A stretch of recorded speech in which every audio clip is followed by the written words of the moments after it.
They handed me the flag with white gloves and a speech about honor. Then 3 days later, the same government told me my husband had left me nothing.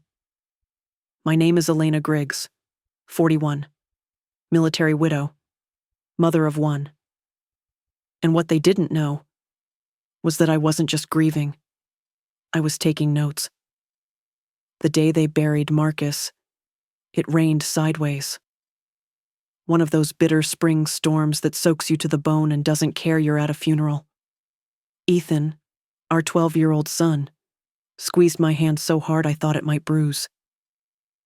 I didn't mind. The pain reminded me I was still upright, still breathing.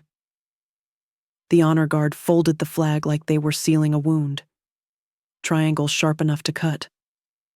When the officer handed it to me, he couldn't meet my eyes. They always tell you your husband was a hero.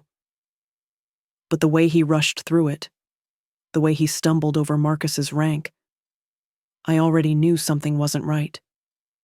They said everything would be taken care of.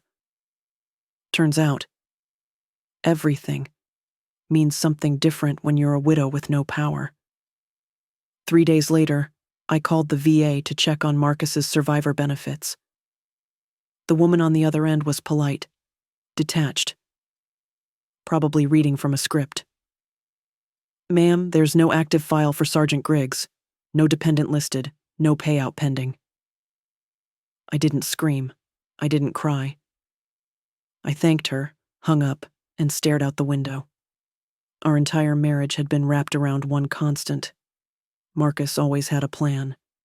Deployment binder, legal documents, passwords, will, all squared away. He was the kind of man who double-checked his double-checks. So when they told me nothing had been filed, I didn't question Marcus. I questioned the system. 2 more days passed. Grief started to feel like fog, heavy but invisible. I walked around our house in Spokane like a ghost. Ethan stayed quiet, watching me like he didn't know whether to hug me or hide from me. One night, I sat at Marcus's desk, opened his drawer, and there it was, the envelope. Thick, sealed, labeled in his handwriting. "If anything happens." Inside were copies of the VA Form 29-336, designation of beneficiary. His name, his signature, my name listed clearly. Notarized, stamped. He hadn't forgotten. He hadn't left me with nothing. Someone else had. I made an appointment at Fort Cascade to meet the man who handled Marcus's file, Captain Joel Kramer, administrative officer. Neat desk, perfect uniform. Smiled too quickly. He flipped through the forms like he already knew what I'd brought. "These don't match our current file," he said. "I'm afraid the final beneficiary paperwork we processed listed a different name." I kept my face still. "What name?" He paused, glanced at the form. "Tricia Holcomb. I believe she's not family," I said. "She's not his friend. She's not even in his will." He shrugged, the way men do when they think the paperwork is final and your tears are expected. "There's a one-time relief fund," he said, sliding a brochure toward me. "It won't replace full benefits, but it's something." I took the pamphlet with a smile, walked out of his office, burned the paper in my backyard fire pit the moment I got home. That night, I logged into Marcus's military email archive. His last backup folder was dated 2 days before his death. Inside it? A scanned copy of the same beneficiary form I'd just shown Kramer, time-stamped, filed properly, with my name clear as day. The official file had been altered, not overwritten, replaced. I called his best friend, Sergeant Calvin Briggs. He answered on the first ring. "I've been waiting for this call," he said. I didn't ask how he knew. I didn't ask why he sounded angry. I just said, "You were with Marcus when he deployed." Did he say anything weird? Calvin was quiet for a long time. Then he said, "He told me if anything went wrong, to look close." He didn't trust his CO. Said someone in admin had been acting off. You think this is connected? I don't think, I told him. I know. That night, I turned our dining room table into a war room. Laptops, printed copies, red markers, highlighters, timeline sketches. I tracked every document Marcus had ever filed, every signature, every update, every login. There was a 2-day gap. One access point from a base in Virginia Marcus had never been stationed at. I Googled it. Captain Joel Kramer had been there. For 2 months. I didn't feel sad anymore. Not heartbroken. Not even furious. I felt what Marcus must have felt before a mission. Clear. Ready. Because this wasn't about grief now. This was about strategy. And Friday morning, I filed the first report of fraud. Not anonymously, but in my full name. Elena Griggs, military widow. And soon, the woman who would burn this quiet betrayal to the ground. The house didn't feel like mine anymore. Each creak in the floor, each quiet moment between calls, it all felt borrowed. Like I was staying in someone else's life and pretending it still belonged to me. I'd stopped answering the phone. The fridge sat half empty. Ethan kept his head down in school, and I kept my head down in grief. Except this wasn't grief. Not really. Grief is when something ends naturally. What I felt was closer to theft. A week after the funeral, I drove 2 hours to Fort Cascade to request a meeting with the man who handled Marcus's personnel file, Captain Joel Kramer. His office was buried inside the administrative wing, cold and fluorescent, decorated with medals he'd never earned and photographs of men he probably didn't remember. He greeted me with the smile of a man who was used to being listened to. Mrs. Griggs, he said, extending a hand he didn't expect me to shake. I know this must be a difficult time. I placed the folder of documents on his desk. I said nothing. He opened it lazily, like he already knew what was inside. These are old forms, he murmured. We're working off an updated beneficiary form, one that was filed before Sergeant Griggs passed. He flipped through it too fast. Didn't even look at the signature. My voice was steady. That's not his handwriting. He raised an eyebrow. Well, these things get tricky. Sometimes the soldier updates it. Sometimes admin errors happen. The important thing is, there's a system, and the system shows this version. Then he smiled. It was the kind of smile men give when they think they've already won. He reached into a drawer and pulled out a pamphlet. There's a transition benefit program. It's a one-time payout.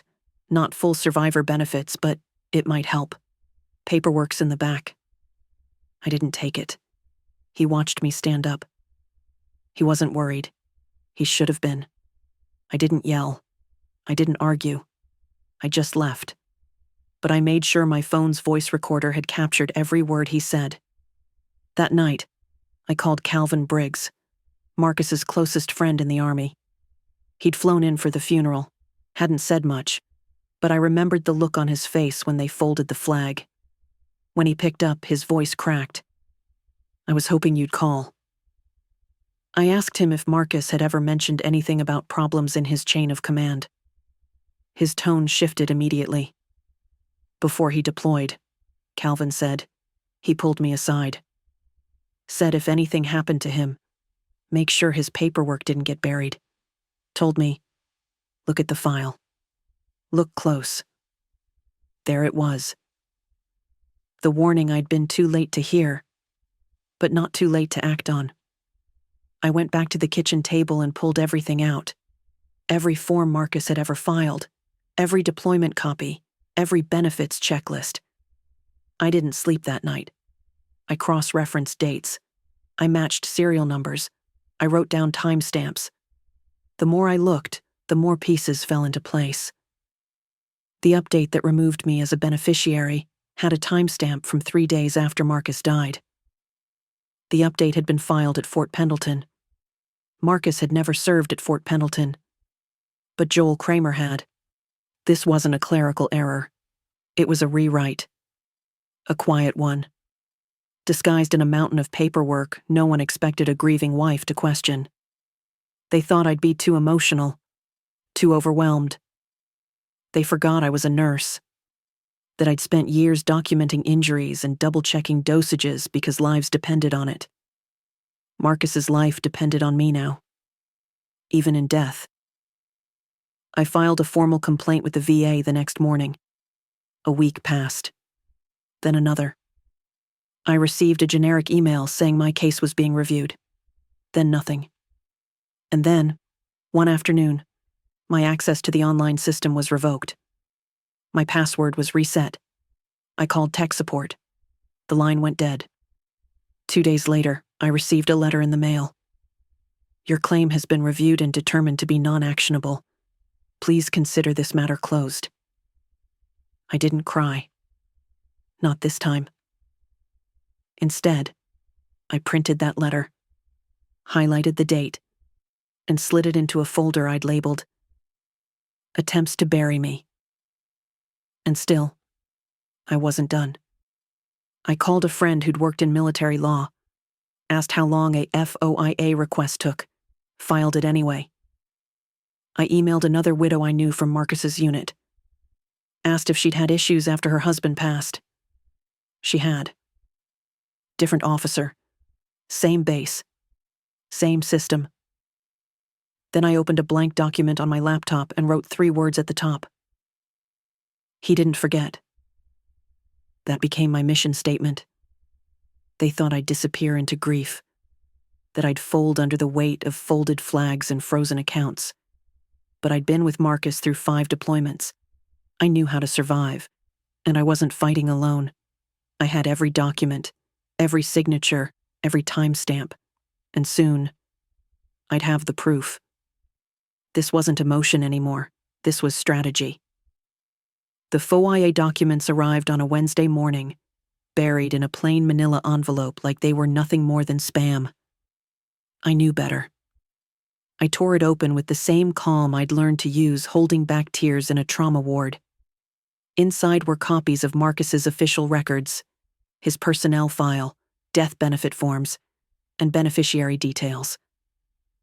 I skimmed through them once.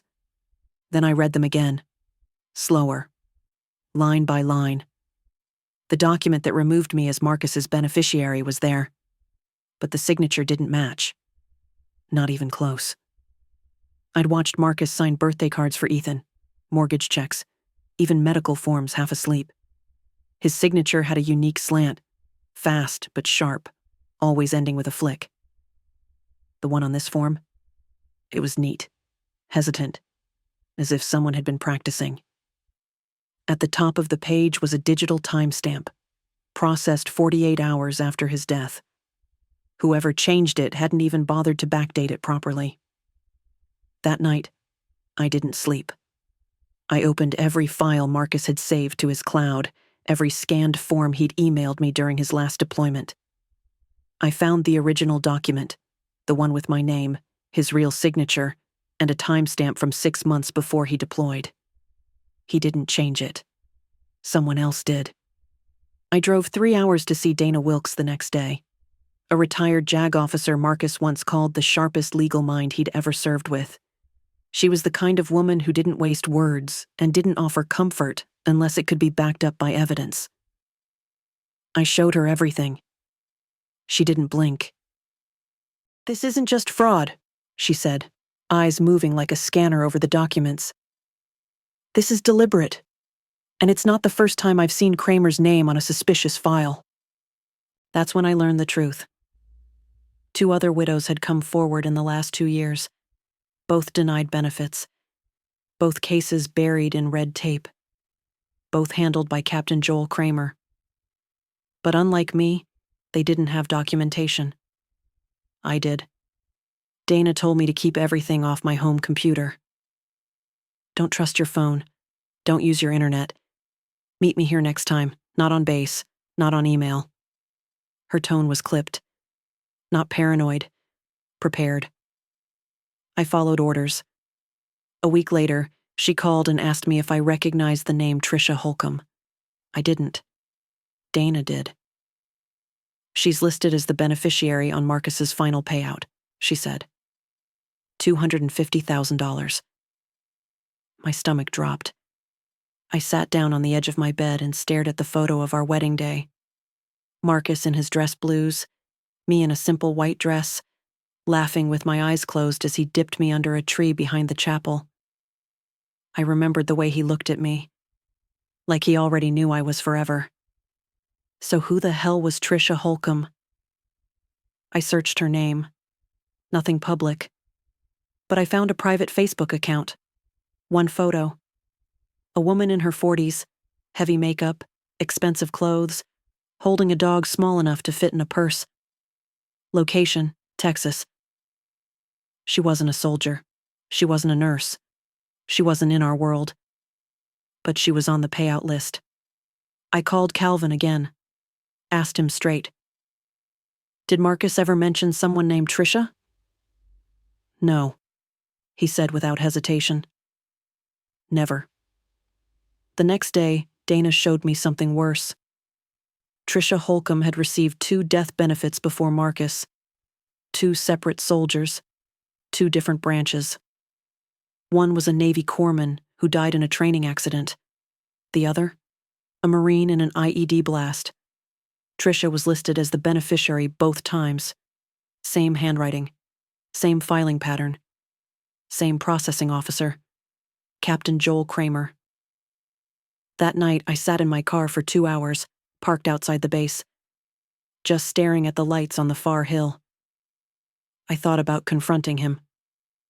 Marching straight to his office, slapping the file down, and screaming in his face. But Marcus's voice echoed in the back of my mind. Finish it the smart way. Not the loud way. I went home.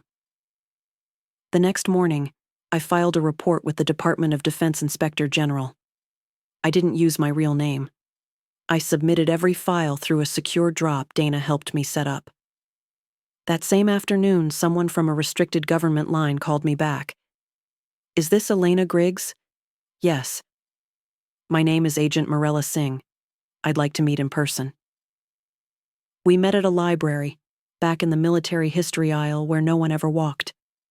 She wore civilian clothes but moved like someone who had nothing to prove. I gave her everything. Voice recordings, original forms, forged documents, the payout logs, Tricia's pattern, Kramer's signature, the date of death, the digital footprints. She took notes without interrupting once. Then she looked at me like I was holding a matchbox while she stood in a room full of gasoline. "We've been tracking Captain Kramer for almost a year," she said, "but no one would go on record. Until now." That evening, my VA portal was accessed from an unknown IP address. A message popped up in my inbox. "Cease all filings. You've already been denied." I forwarded it to Agent Singh.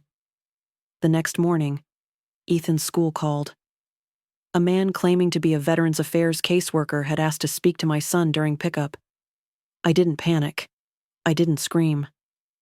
I asked the administrator for the name he gave. She checked the log. "Robert Kramer," she said.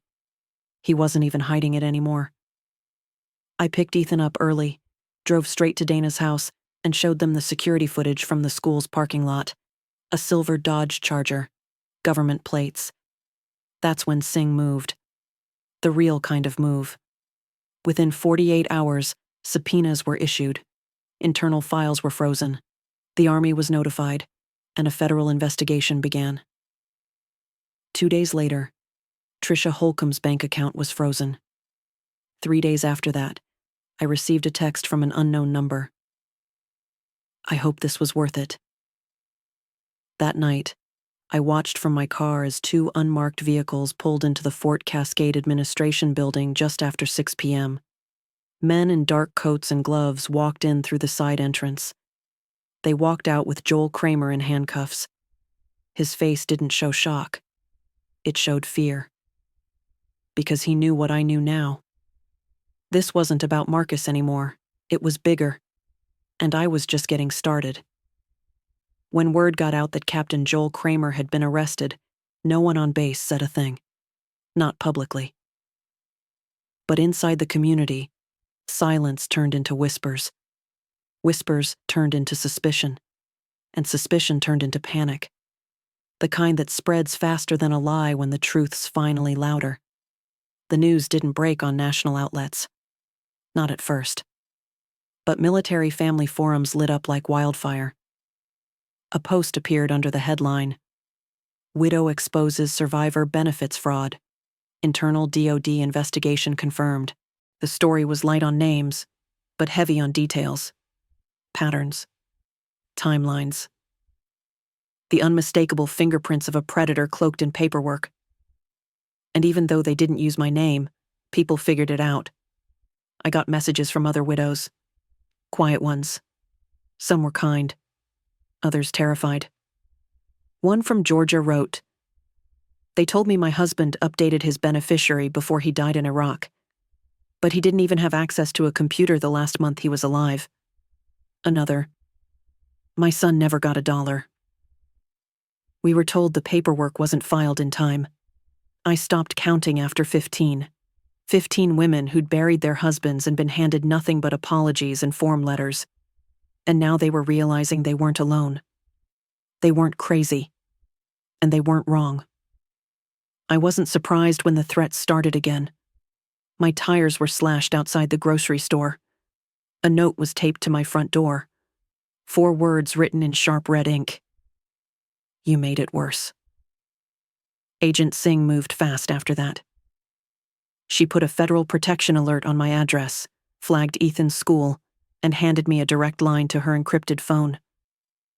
"You did the hard part," she said. "Now we handle the fallout." But the truth is, it was only just beginning. That same week, Singh called with an update. Tricia Holcomb had agreed to cooperate. She'd struck a deal, less jail time in exchange for everything she knew. And she knew a lot. Kramer hadn't just used her to funnel money. He'd used her name to fake relationships, invent emergency contacts, and file as the sole beneficiary on at least 6 other death claims. 6. All dead soldiers. All served under Kramer. All with suspicious documentation. He had a system, Singh told me. He picked men without close family, or with long deployments, ones he knew wouldn't be back to dispute a form. My stomach turned when she said it, because I could picture it now. Kramer sitting at his desk, clicking through files, reading obituaries, calculating grief like an asset, targeting people too heartbroken to notice they were being robbed. But he made one mistake. He picked the wrong wife. After Tricia's confession, the DoD launched a full investigation into Kramer's personnel division.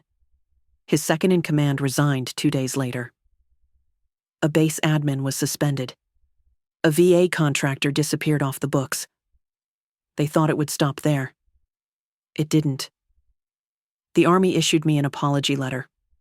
Cold, sanitized. Signed by someone who'd probably never read it. But along with it came something else.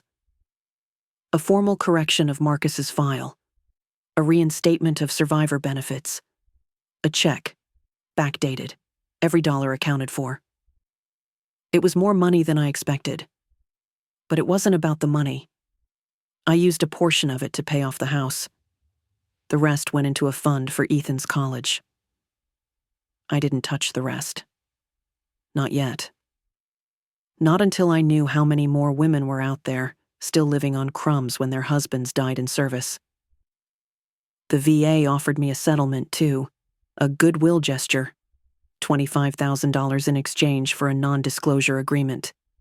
I didn't even blink before I said no. I had no interest in silence. I'd lived with silence long enough. A month later, a podcast reached out.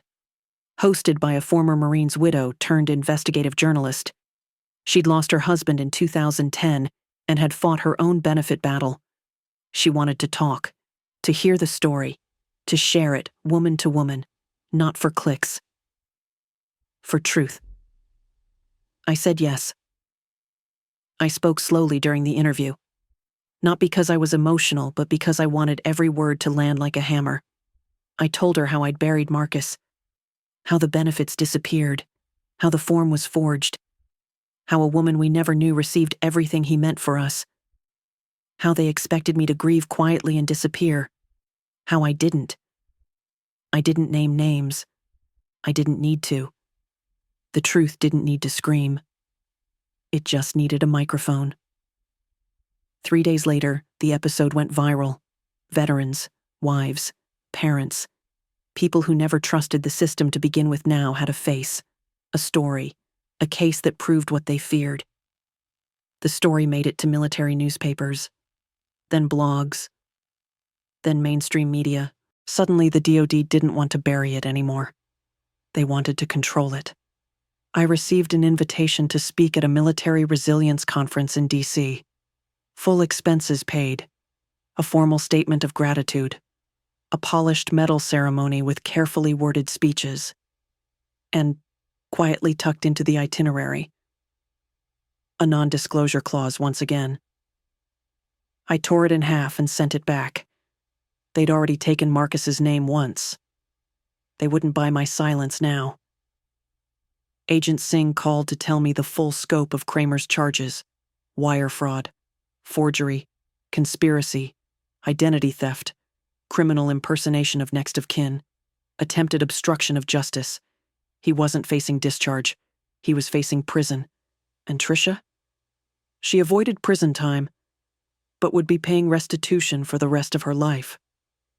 Sometimes the system works, Singh said on the phone. Her voice was steady, but I could hear the exhaustion underneath. Sometimes, I replied, because someone made it.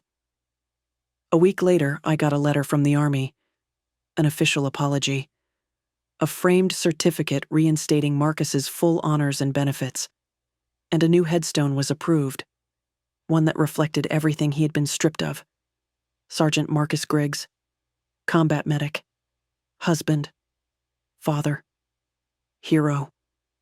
We held the rededication on a cool spring morning. Ethan stood beside me in his press shirt and new tie. Dana came. Calvin flew in.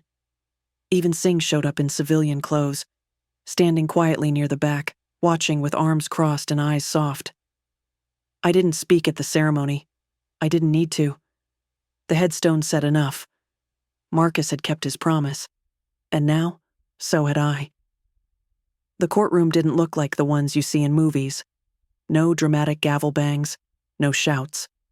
Just 4 walls, fluorescent lights, and a silence so tight it made your ears ring. Kramer sat across the room in a navy suit, his posture rigid, hands folded on the table like he still thought he was in control. He looked smaller now. Not physically, but in presence. The room used to move around him. Now, no one would even look his way. When the judge read the charges, I didn't blink. Wire fraud, forgery, abuse of authority, conspiracy against federal interests. He didn't plead innocent. He didn't even try. His lawyer did all the talking, stumbling through a half-hearted appeal for leniency. A man who served for over a decade, he said, with a distinguished record and no prior convictions. But all I heard was a man who had stolen from the dead. When the judge asked if Kramer had anything to say, he stood up, turned slightly in my direction. He didn't meet my eyes. It wasn't personal, he said. It was procedural. I was just doing what everyone else does. The words sat there, flat, soulless. I didn't respond. I didn't need to, because the judge did. He sentenced him to 9 years in federal prison, immediate transfer, no bail, no pension, no military title, just a number, a jumpsuit, and a list of families he'd be paying restitution to for the next decade. Kramer glanced back at me once as they led him away. I didn't move. I didn't flinch. I just watched the door close behind him, the sound of steel locking steel, and felt something I hadn't in over a year. Stillness. That night, I drove out to the lake near our old training base. The place Marcus used to take Ethan fishing. The water was still. The trees barely moved. I sat on the hood of my car with a box on my lap.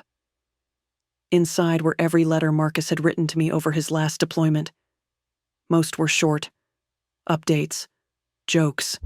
Notes about Ethan's math homework or a funny dream he had. But one was sealed differently. The envelope was marked, "If I don't come home." I hadn't opened it before. I don't know why. Maybe I thought reading it would make it too real. But that night I tore the seal. The letter was simple. 3 paragraphs. No flowery language. He thanked me for being his wife, for raising Ethan with grace. He told me that he was never afraid of dying, only of being forgotten. Then he wrote, "If anything goes wrong, if something feels off, don't just mourn. Fight. Not for revenge, for truth. The system isn't built for people like us, but you know how to make it see." My hands shook as I folded the letter. Not from sadness, but from knowing I'd done exactly what he asked. I didn't mourn quietly. I didn't disappear into paperwork. I stood my ground. I made the system see. I burned the letter in a small tin bucket I brought with me. Not because I wanted to forget, but because I had it memorized now. Every word etched into something deeper than memory, and I didn't need a piece of paper to remind me of who I was, or who he was. When I got home, Ethan was still awake, sitting at the kitchen table, sketching in his notebook.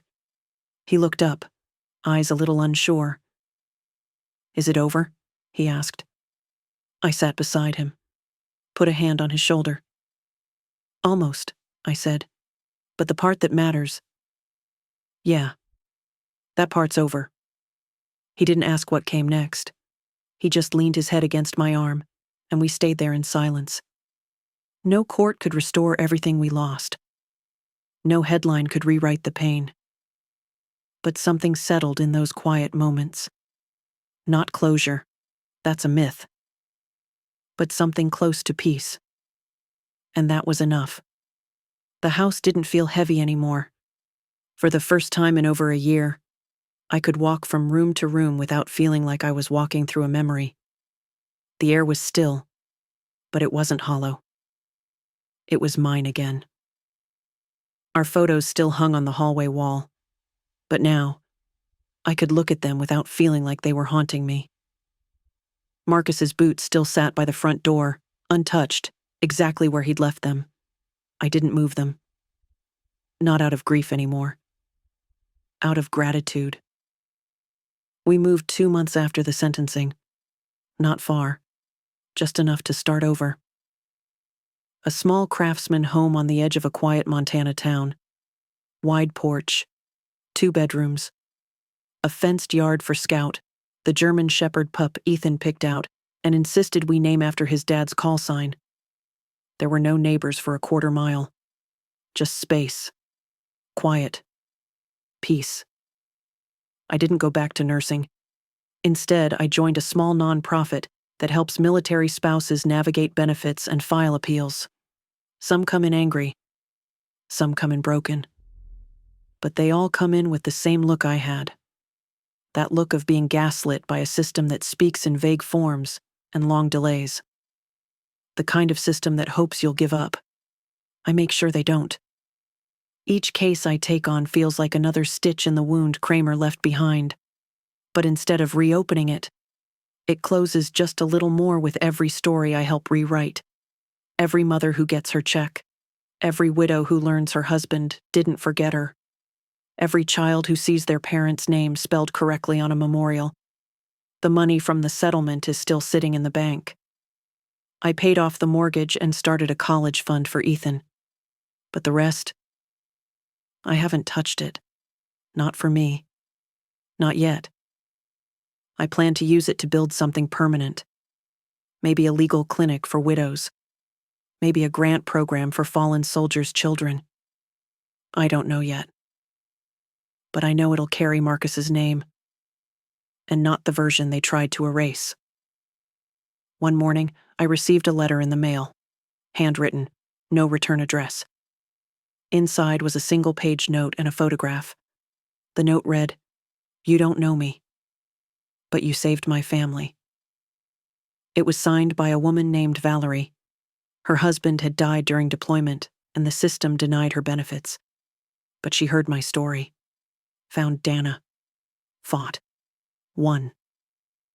The photo was of her and her 2 daughters, standing outside a small home with a welcome home banner stretched across the porch. One girl held the folded flag. The other held a framed certificate. Her husband's name restored. I pinned that photo above my desk. It reminded me that sometimes justice doesn't come in loud verdicts or breaking news. Sometimes it comes in quiet houses, with smiling kids and bills that finally get paid on time. Ethan's getting taller. His voice changed last month. He started asking questions about his dad, real ones. Not the kind that come from missing someone, but the kind that come from wanting to understand them. I answer what I can. And when I don't have the words, I let him read Marcus's letters. The ones we didn't burn. The ones that don't talk about war or danger. Just about hope, responsibility, and love. Sometimes we sit together on the porch and say nothing for hours. Scout snoozes at our feet. The air smells like pine and wet soil, and the silence feels earned. A few weeks ago, I got a call from Agent Singh. She's been promoted, transferred to DC. She said they're naming the internal audit policy after Marcus's case. They're calling it the Griggs Protocol, a mandatory second-level check on all benefit claims filed after death. It won't undo what happened, but it will make sure it doesn't happen again. As we hung up, she said something I'll never forget. "You didn't just win, Elena. You changed the damn game." I didn't respond. I just nodded to no one and watched the sun drop behind the tree line. Marcus used to say that peace was the thing you didn't notice until it was gone. I think he was wrong. Peace is something you fight for, inch by inch, battle by battle. And when you finally earn it, truly earn it, you feel it everywhere. Not just in your bones, but in the way your son laughs without looking over his shoulder, in the way your house holds silence like a friend, and in the way you can finally say your husband's name and smile.